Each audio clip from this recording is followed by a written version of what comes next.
My name is Erkki Liikinen and I serve as the chairman of IFRS Foundation Trustees since autumn. The trustees are responsible for the governance and strategy of the foundation, and we oversee the standard-setting work of the International Accounting Standards Board. The trustees meet 3 times a year in different parts of the world, and this time, for the first time in our history, we are here in Kuala Lumpur, Malaysia.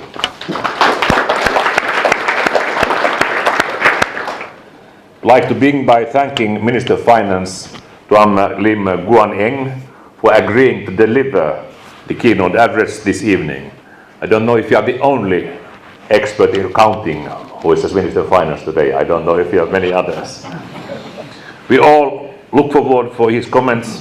I also thank Tan Sri Aslan Zainal, Chairman of the Malaysian Financial Reporting Foundation, and Enzik Mohammed Raslan Abdul Rahman, Chairman of the Malaysian Accounting Standards Board, for hosting this evening's event with us. Let me also acknowledge the invaluable contribution of Tan B. Leng, the Executive Director of MASB. This is my first trustee meeting as chairman. I had retired from the Bank of Finland after 14 years. I was fortunate that my predecessor as the longest-serving governor was my good friend Tan Sri Dr. Zeti from Malaysia. Her predecessor was certain Alan Greenspan, so before her. I just want to say that Dr. Zeti was really very respected governor in the whole community for a very long period of time, and she didn't have it always easy, as we all know. Before I was central banker, I really served in the European Commission at the time when the EU was considering whether and how to adopt IFRS standards. Myself, I was responsible for the information and communication technologies and Internet. The Internet and IFRS posed similar challenges for the EU. Both were international developments created by technicians operating largely in the private sector. Both were seen as innovative, market-driven solutions to global issues, the Internet providing cross-border flows of digital information, whilst IFRS standards provided cross-border flows of financial information. Moreover, both had their own governance arrangements, which were new. The European Commission took broadly the same view on both subjects. We had no desire to create an EU version of the Internet, and neither did we want to create the EU version of IFRS. The decision helped to establish a blueprint for IFRS adoption that has been followed by most parts of the world, including here in Malaysia. As of today, 144 out of 166 jurisdictions now require the use of IFRS standards for all or most domestic listed companies and financial institutions. 9 out of 10 jurisdictions have now adopted our standards. That is 98% in Europe, 95% in Africa, 73% of Americas, and 100% of the Middle East. It's quite a remarkable uptake in a relatively short period of time. Asia is also a great IFRS success story. Our research shows that 3/4 of all jurisdictions across the Asia-Oceania region now require the use of IFRS standards. That number is even higher if you include jurisdictions such as Japan that permit the use of IFRS. Moreover, the remaining major jurisdictions such as China, India, and Indonesia are substantially conversant with IFRS and are committed to completing this process. However, widespread adoption of IFRS across Asia is only half of the success story. As Dr. Zeti said in one of her many speeches, Asia needs to be fully engaged in the development of the international norms, especially in standard-setting bodies where Asia can bring to the table the perspectives of both emerging and developed markets.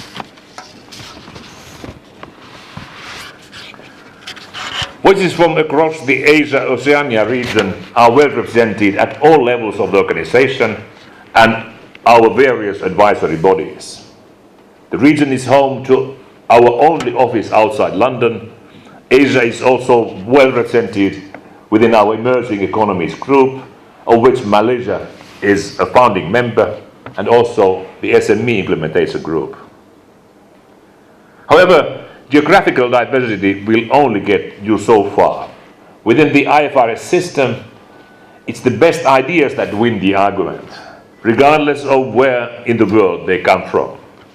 According to Hans Hogevos, ISB's chairman, here we see excellent work from this region, and from ASB in particular. A good example of this is the AMSB work on how to value specific biological assets. MSB identified a particular issue in Malaysia and in other countries in this region. They did some excellent research work and managed very effectively the relationship with the ISB that led to amendments to IAS 16 and IAS 41. Another example is the MSB's intellectual leadership in the accounting for Islamic finance transactions under IFRS standards. We are grateful to Dr. Mohammed Faiz Azmi, the former ASB chairman, for serving as chair of the ISB's Islamic Finance Consulting Group. We also appreciate MSB's recent innovation to establish the FRF Application and Implementation Committee, responding to local implementation questions and informing the ISB about matters that might require further consideration. At the regional level, the Asia Oceanic Standard Setters Group, where MSB is a founding member, has been an important development to encourage regional cooperation on areas of common interest and to channel feedback into IASB's standard setting process.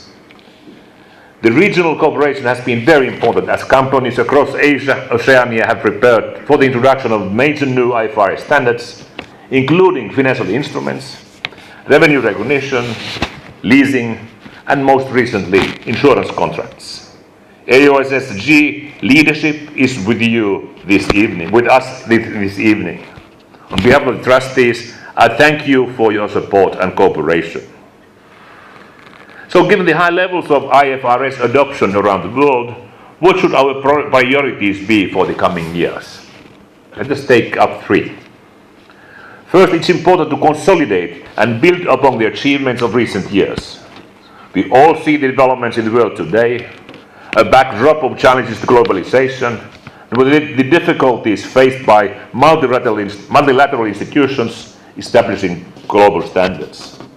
IFRS is not totally immune to these pressures, but we are perhaps less affected than most, mainly due to the benefits that companies and investors see in everybody speaking the same high quality and globally accepted language of financial reporting. When viewed from a longer term perspective, the drivers of globalization, including technology and the free flow of international capital, are unlikely to diminish and go into reverse.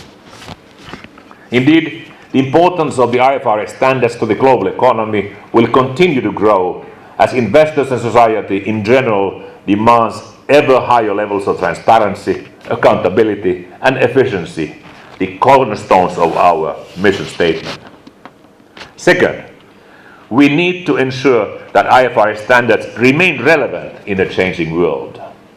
IFRS is de facto global standard in financial reporting. However, investors today are not only interested in the pure financial statements. They want to know about non-financial information, the company's sustainability and environmental impact, what sort of risks these companies face in the long term. Ideally, they want this information presented in a consistent manner. According to Financial Times article last week, almost 7 in 10 asset managers say the lack of high-quality information is the biggest challenge in adopting the so-called ESG principles. From an IFRS perspective, the ISB is working on a project to update its management commentary practice statement. Management commentary is a broad, voluntary framework that provides context for the financial statements. It guides companies in the development of the annual report beyond the financial statements and includes topics such as those sustainability issues that may affect a company's future financial results. The original practice statement was issued in 2010, so this latest update will reflect new developments in integrated and sustainability reporting, and particularly the growing interest in the long-term value creation. Finally, there is the question of remaining relevant in a digital world. For many years, the IFRS Foundation has played an important role in the digital reporting space by providing a taxonomy to support the electronic filing and consumption of IFRS compliant financial information. After a relatively slow start, we are now starting to see regulators around the world fully embrace electronic filing, but still there is more to do in this area. The ISB has just recently appointed a staff person to lead its technology-related standard-setting work. As a part of this work, we continue to explore how technological developments affect the way financial information is consumed and what this means for our taxonomy strategy, as well as how technology-related innovations affect our standard-setting process. At the same time, we will practice what we preach. Therefore, the IFRS Foundation is about to embark on its own digital transformation. And especially just here in Kuala Lumpur this week, we are signing off a long-term plan for the IFRS Foundation to completely overhaul its technology systems. And with it, a plan to establish a roadmap for the digital experience to be offered to stakeholders around the world. Your Excellency, ladies and gentlemen, on behalf of the trustees, I thank you for your time and support. IFRS is a great example of what can be achieved when countries work collectively to solve global challenges. Malaysia has been at the heart of this work, and your commitment is very much appreciated. Thank you.